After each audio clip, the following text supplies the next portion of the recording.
우리 인간의 삶에 어제가 있고 오늘이 있고 내일이 있다 하는 것은 얼마나 감사한 일인지 모릅니다. 우리는 우리의 부끄러움과 부족함과 연약함, 이 모든 것들은 흘러가버린 과거의 시간과 함께 이 모든 것들은 다 깨끗하게 정리되고 씻어지고 우리의 모든 부끄러움과 죄악들은 예수 그리스도의 십자가의 보혈로 다 씻겨진 줄로 믿습니다. 하나님이 오늘이라는 한날을 우리에게 허락하시고 또 내일이라는 하루를 우리가 기대와 희망 속에서 맞이하도록 한다는 것은 참으로 놀라운 은혜라고 말할 수가 있습니다. 우리에게 하루, 한 주, 한 달, 한 해 이런 날들이 우리들에게 기다리고 있다는 것은 우리로 하여금 지나온 모든 날들의 부끄러움을 벗어버리고 새로운 삶을 살아갈 수 있는 기회를 우리들에게 허락하신 것이다. 그렇게 말할 수가 있습니다. 성도 여러분, 그러므로 우리에게 주어지는 하루하루를 그리스도 예수 안에서 복음에 합당하게 응답하는 삶을 통하여 우리가 날마다 새로워질 수 있는 이런 놀라운 은혜가 일어나게 되기를 축복합니다. 우리 모두는 새로운 시작이 필요한 존재들입니다. 우리는 모두 실패하고 실수하고 잘못하고 혹은 후회를 하며 살아가기 때문입니다. 우리는 때로 사업에 실패하고 직장 생활에 실패하고 인간관계에 실패를 하고 살아가는 그런 모습들을 봅니다. 또 때로는 영적으로도 실패합니다. 우리가 연초에 성경을 읽거나 기도의 생활을 하거나 모범적인 신앙생활을 작정해 봅니다마는 이런 우리가 많은 시간들을 통하여서 우리가 영적으로도 그렇게 한 달을 보내고 시간을 보내면서 우리의 부끄러운 고백을 하나님 앞에 드리게 되는 모습을 볼 수가 있는 것입니다. 우리 누구도 완벽하지를 못합니다. 이것이 우리에게 순간마다 새로운 시작이 필요한 이유인 것입니다. 우리가 어떻게 하면 새로운 삶을 살아갈 수가 있을까? 첫째는 실패에 대한 자기 자신의 책임을 인정할 줄 알아야 된다고 하는 것입니다. 여러분, 어떤 사람들은 자기 자신의 잘못을 늘 다른 사람들에게 책임을 전가시키고 자기 자신의 부족함이나 잘못됨에 대해서는 전혀 반성하지도 않고 깨닫지도 않고 살아가는 그런 유의 삶을 살아가는 사람들이 있습니다. 여러분, 이런 사람들은 자기 자신의 삶이 정체되어 있거나 혹은 침체 속에 빠져서 살아가게 된다라고 하는 것입니다. 창세기 3장의 말씀을 보면 인류 최초의 사람 아담과 하와의 이야기가 나옵니다. 그들은 하나님께서 말씀하신 것을 불순종함으로 죄를 범하게 되고 이 죄를 지은 아담과 하와에게 하나님이 찾아오셔서 말씀하십니다. 너는 왜 내가 따먹지 말라고 한 동산 중앙에 있는 나무의 실과를 먹었느냐라고 하나님이 질문하실 때 아담은 하나님이 내게 주신 배필 이 하와 때문에 먹었다고 그 책임을 아내인 하와에게 전가시키는 그런 모습을 보게 됩니다. 하나님은 하와에게 묻습니다. 너는 왜 이렇게 해서 범죄했느냐라고 질문할 때 이 하와는 하나님이 만드셔서 우리와 함께한 뱀이 유혹함으로 그래서 따먹었다고 자기 자신의 책임을 잘못을 인정하지 않고 자기의 책임을 뱀에게 전가시키고 가만히 생각해 보면 이 모든 책임이 다 하나님께 있습니다. 이렇게 하나님에게까지 책임을 전가시키는 그런 모습을 볼 수가 있습니다. 여러분, 최초의 사람 아담과 하와만이 아니라 이제까지 역사 속에서 살아왔던 모든 사람들, 어쩌면 앞으로 살아갈 역사 속에 살아갈 모든 사람들 다 마찬가지로 그들의 마음 속에는 책임 회피성의 이런 악한 본성이 자리 잡고 있기 때문에 그래서 우리는 정직하게 하나님 앞에 우리의 잘못과 죄를 인정하고 고백하기보다도 우리의 죄를 숨기기에 바쁘고 우리가 이의와 여러 가지 변명을 통하여 내 책임이 아니라 다른 사람의 책임이라고 떠넘기는 이런 본성을 우리가 가지고 살아가게 된다라고 하는 것입니다. 여러분, 잠언 28장은 이렇게 말합니다. 자기의 죄를 숨기는 자는 형통치 못하나 죄를 자복하고 버리는 자는 불쌍히 여김을 받으리라. 죄를 숨기는 자는 형통하지 못하게 된다는 것입니다. 자기가 하고 있는 일이 잘 되지 못한다는 것입니다. 그러나 죄를 자복하고 버리는 자는 하나님께로부터 불쌍히 여김을 받는다. 하나님의 긍휼과 은혜를 입게 된다라고 말씀하고 있다는 것입니다. 여러분, 우리가 정치 세계도 마찬가지가 아니겠습니까? 오늘날 심각한 경제적 이런 어려움, 이것이 누구 때문인가? 여러분, 야당에서는 정부 여당을 탓합니다. 당신들이 정치를 잘 못해서 우리 경제가 이렇게 어렵게 되었다. 정책을 잘못 세워 그렇다라고 그렇게 핑계를 대고 책임을 추궁하고 책임을 전가시킵니다. 여당에서는 뭐라고 말합니까? 야당 당신들이 협조하지 않아서, 힘을 보태지 않아서 우리가 이렇게 되었다. 당신들이 권력을 잡고 있을 때, 당신들이 여당일 때 잘못한 그것 때문에 우리가 오늘날까지 이렇게 힘들게 우리가 경제를 운영하고 있다. 이렇게 핑계를 대고 있지 않습니까? 여러분, 정치 세계가 그래, 맞아요. 우리가 잘못해서 그래요. 여러분, 이렇게 인정하고 모든 사람의 도움을 구한다면 사람들이 다 한 마음이 되지 않겠습니까? 다 지혜를 모으고 힘을 모아서 여러분 한 마음이 되어서 경제의 난국을 타게 하려고 하면 못할 것이 어디 있겠습니까? 문제는 이 모든 책임을 다 남의 탓으로 전가시키고 자기는 잘못한 거 없다라고 말하는 여기에 더 심각한 문제를 이어가게 되는 요소가 있다.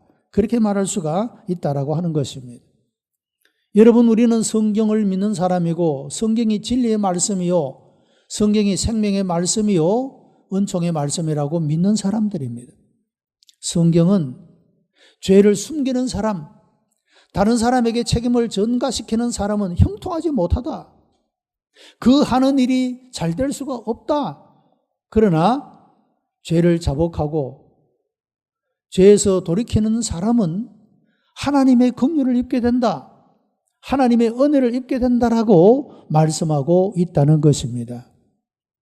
여러분, 우리의 삶이 그렇게 하나님 앞에 응답하는 삶이 되기를 바랍니다. 얼마나 많은 사람이 배우자를 탓합니까? 부모를 탓하거나 자녀를 탓하거나 환경을 탓하거나 여러분 정부를 탓하거나 우리가 다 책임을 다른 사람의 탓으로 돌리는 이런 때에 성경은 우리들에게 그렇게 하는 것이 아니라 자기의 죄를 자복하고 그것을 버리는 자는 하나님의 긍휼을 입게 된다라고 말씀하고 있기 때문이라고 하는 것입니다. 또한 우리가 새로운 삶을 살아가기 위해서는 후회가 아닌 회개하는 삶을 살아가야 합니다. 여러분, 후회와 회개는 공통점이 있습니다. 둘 다 아픔이 있고 슬픔이 있다는 것입니다. 내가 잘못해서 그것 때문에 내 삶에 고통과 어려움이 다가왔다. 거기에 대한 슬픔, 거기에 대한 고통, 아픔, 이것은 공통점이라고 말할 수가 있습니다. 그런데 이 후회와 회개의 차이점은 이런 것입니다. 후회는 그저 아파하고 슬퍼하기만 하고 그 자리에 그냥 그대로 주저앉아 있는 것입니다. 회개는, 이 회개라는 말 자체가 메탄노이아라는 헬라어를 쓰고 있는데 이 말은 마음을 바꾼다, 방향을 바꾼다, 그런 뜻을 가지고 있습니다. 회개는 아파하고 슬퍼하지만 그러나 그 자리에 앉아 머물러 있는 것이 아니라 절망하고 낙심하고 포기하고 주저앉아 있는 것이 아니라 그 삶의 방향을 돌이키는 것입니다. 마음을 바꾸는 것입니다. 부정적이고 절망적인 마음을 긍정적이고 희망적인 마음으로 바꾸는 것입니다. 이제까지 내 마음대로 살던 삶의 방향을 이제는 하나님이 무엇이라 말씀하시는지 그 말씀에 귀를 기울이고 그 하나님의 말씀을 따라 살아가기로 마음을 바꾸는 것입니다. 이것이 후회와 회개의 차이라고 말할 수가 있습니다. 고린도서 7장 10절에는 하나님의 뜻대로 하는 근심은 후회할 것이 없는 구원에 이르게 하는 회개를 이루는 것이요 세상 근심은 사망을 이루는 것이니라고 말씀합니다. 여기도 두 가지 근심이 있습니다. 하나님의 뜻대로 하는 근심과 세상 근심이 있다는 것이죠. 근심이라는 말의 영어 번역을 보면 sorrow, 슬픔이라는 말로 그렇게 번역을 하고 있습니다. 세상적으로 슬퍼하는 것과 하나님의 뜻 안에서 슬퍼하는 것은 다르다 그런 말이죠. 세상 근심은 후회에 속한 것이고 하나님의 뜻대로 하는 근심은 회개에 속한 것이라. 하나님의 뜻대로 하는 근심은 후회할 것이 없는 구원에 이르게 하는 회개를 만든다고 말씀하고 있다는 것입니다. 여러분, 우리나라가 IMF 국제통화금융의 구제를 받을 때 얼마나 많은 기업들이 무너지고 경제가 그야말로 파탄 지경에 이르지 않았습니까? 얼마나 많은 사람들이 절망에 빠졌는지 모릅니다. 그런데 이런 가운데서도 어떤 사람들은 이런 실패를 통하여 절망을 통하여 변화된 삶을 살게 된 사람들이 있다라고 하는 것입니다. 부도를 맞고 나니까 가족이라는 존재가 얼마나 소중한가를 절감했다라고 말하고 있습니다. 이런 모든 일이 잘 될 때는 다 자기가 잘해서 된 줄로 생각합니다. 그런데 집도 잃어버리고 사업처도 다 날아가 버리고 거지처럼 되어 보니 나를 위조해 줄 사람은 나의 가족들밖에 없었다는 것입니다. 그래도 죽지 않고 살아있는 것이 다행이잖아. 건강을 잃지 않고 건강 가지고 있으니 여러분, 그런 조그만한 위로가, 그 따뜻한 말 한마디가 그들을 다시 이렇게 세울 수 있게 되었다라고 고백하고 있습니다. 가족이라는 존재가 평소에는 나에게 아무런 힘도 되지 못하고 가치가 없는 것 같아 보여도 그렇게 심각하게 어려울 때 그 따뜻한 말 한마디, 나를 여전히 믿어주고 나를 사랑하고 있는 그 삶의 모습이 나에게 절망을 희망으로 바꾸는 모든 용기를 새롭게 일으킬 수 있는 힘이 되었다고 말하고 있다는 것입니다. 실패를 통하여 가족의 소중함을 깨우쳤기 때문이라고 말하고 있습니다. 어떤 사람은 이런 간증을 합니다. 물질이라고 하는 것이 얼마나 험한 것인가. 집도 날아가고 사업체도 다 망하고 거지처럼 되어 있는 이런 모습을 보며 내가 이렇게 허망하게 허무하게 다 날아가 버리고 없어져 버릴 것들을 위하여 내가 그렇게 잠도 자지 않고 밥도 제대로 먹지 않고 그렇게 아껴가면서 내가 살았느냐. 그 결과가 너무 허무하고 허망하게 느껴지더라고 하는 것입니다. 그래서 이제는 가치 있는 것, 의미 있는 것, 이것을 추구하며 살아야지. 그의 삶이 부도를 맞기 전에 추구하며 쫓아가던 삶과 부도를 맞은 이후에 그의 생각이, 가치관이, 인생관이 전혀 달라지게 되었다라고 고백하는 모습을 보게 되는 것입니다.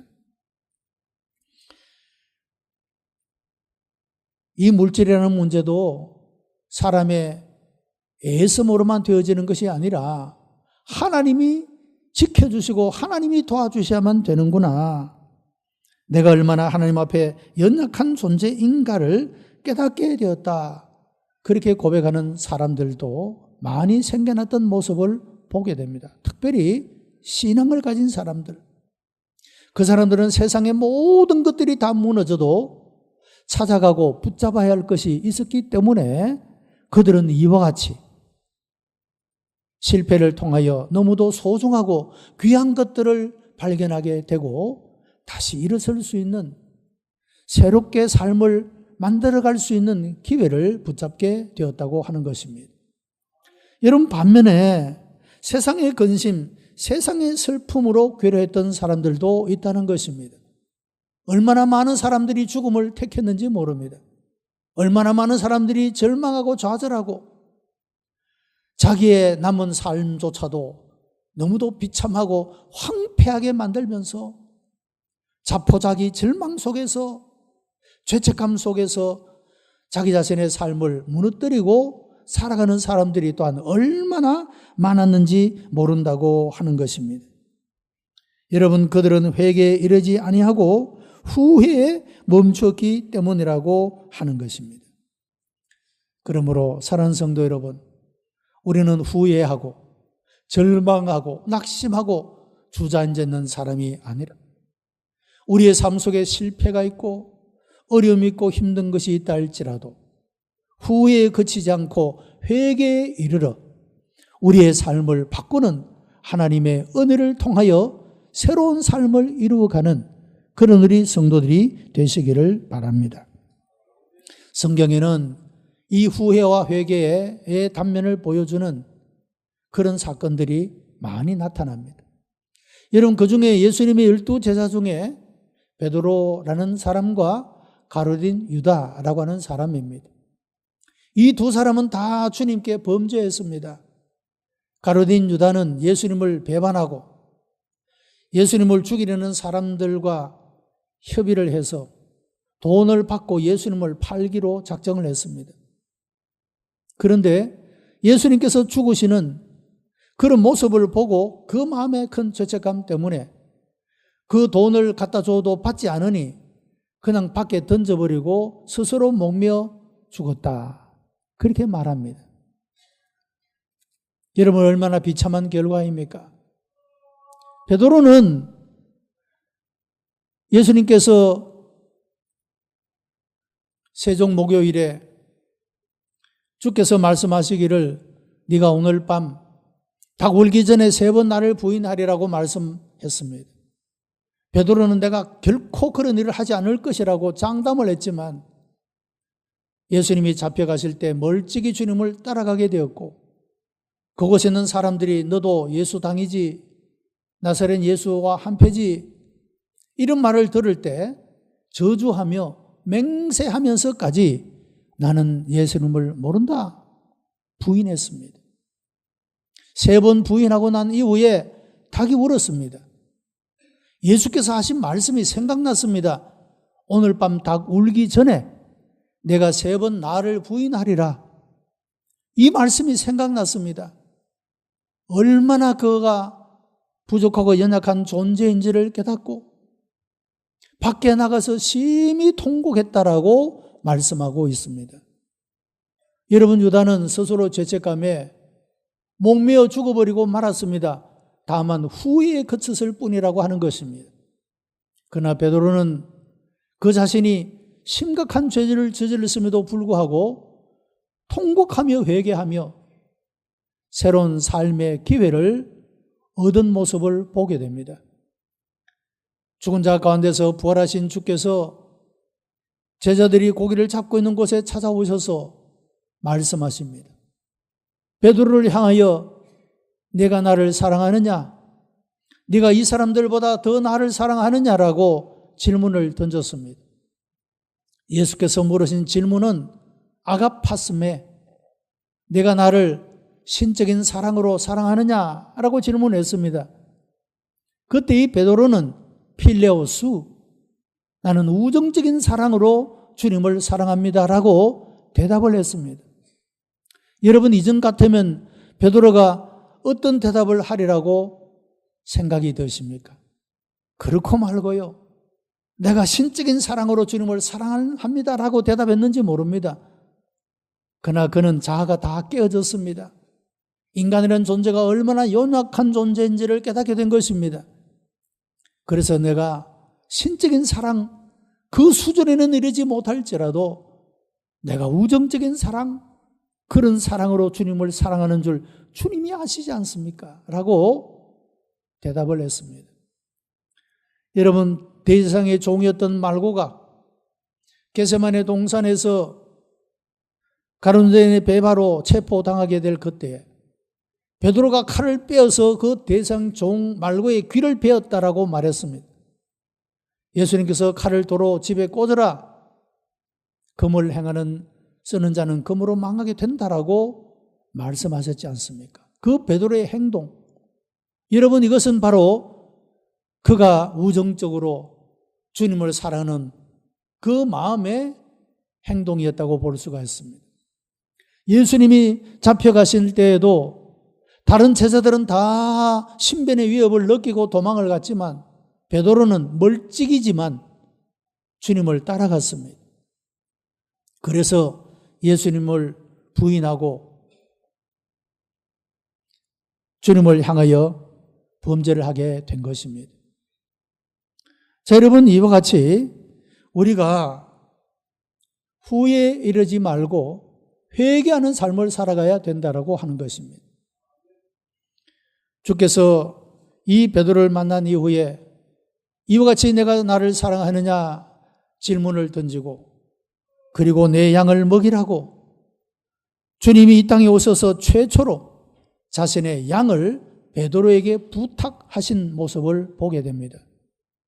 베드로는 후회에 그치지 않고 회개에 이르렀기 때문에 그에게 새로운 삶의 기회가 주어지게 되었고 너무도 영광스러운 주님의 양을 먹이는 이런 귀한 사명을 받을 수 있게 되었다라고 하는 것입니다. 오늘날의 믿음 생활을 하는 수많은 사람들이 똑같은 실수를 저지르고 똑같은 잘못을 범합니다. 그러나 그 마지막에 인생은 하늘과 땅 차이로 벌어지는 사람들이 있다는 것입니다. 누구나 후회할 수는 있습니다. 그러나 후회는 결코 우리를 변화시키지 않는다고 하는 사실입니다. 그러므로 우리는 후회를 그치고 회개에 이르러야 한다, 그 말씀입니다. 주님, 이제 제 마음을 바꾸겠습니다.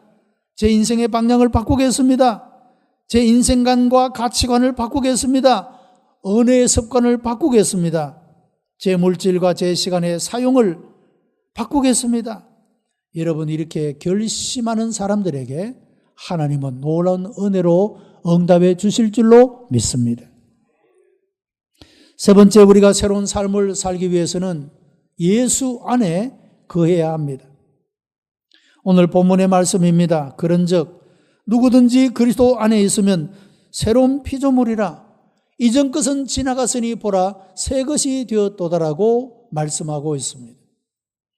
여러분, 이것이 우리의 소원 아닙니까? 주님, 이전 것은 다 잊어버리고 싶습니다. 나의 실수, 나의 부끄러움, 이 모든 과거는 다 파묻어버리고 싶습니다.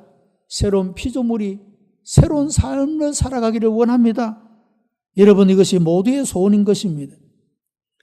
우리는 그렇게 될 수가 있습니다. 그런데 여기에 하나의 조건이 있다는 것입니다. 누구든지 그리스도 안에 있으면 이라고 말씀했습니다. 이 엔 그리스도 안이라고 하는 말은 두 가지의 의미를 담고 있는데 하나는 완성된 의미로서의 그리스도 안과 과정으로서의 그리스도 안입니다.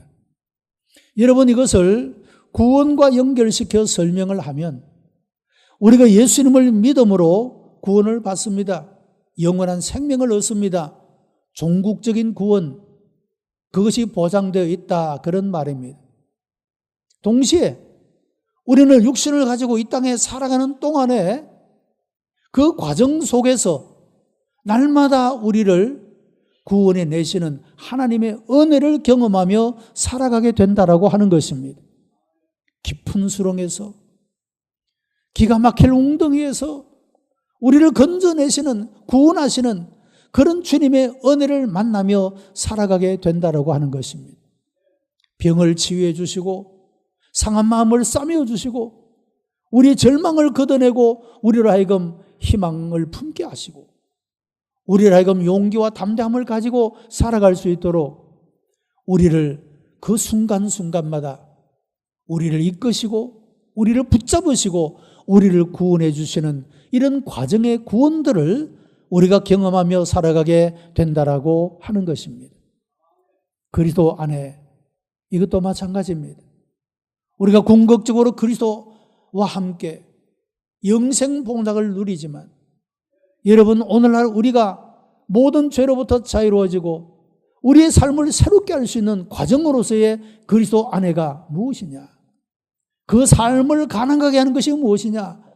우리가 그리스도 예수 안에 삶을 살아가게 될 때 이런 과정에 놀라운 하나님의 은혜가 풍성하게 우리에게 나타나는 줄로 믿습니다.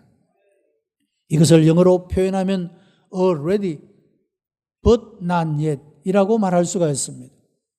하나님은 우리에게 완전한 것을 준비하고 계시지만 아직은 우리가 과정 속에 있기 때문에 아직은 아니라고 그렇게 말할 수가 있다라고 하는 것입니다. 왜 많은 그리스도인들의 삶 가운데 변화가 없습니까? 왜 새롭게 시작하지를 못합니까? 가장 중요한 이유는 내가 그리스도 안에 있지 않기 때문이라고 하는 것입니다. 오늘 성경은 말합니다. 누구든지, whoever, anyone, 누구든지 그리스도 안에 있으면 새로운 피조물이라. 여러분 창조주 하나님께서 이 모든 만물을 창조하신 것처럼 그리스도 안에 있는 사람에게는 하나님이 우리를 새로운 피조물로 만드시겠다고 말씀하고 있는 것입니다.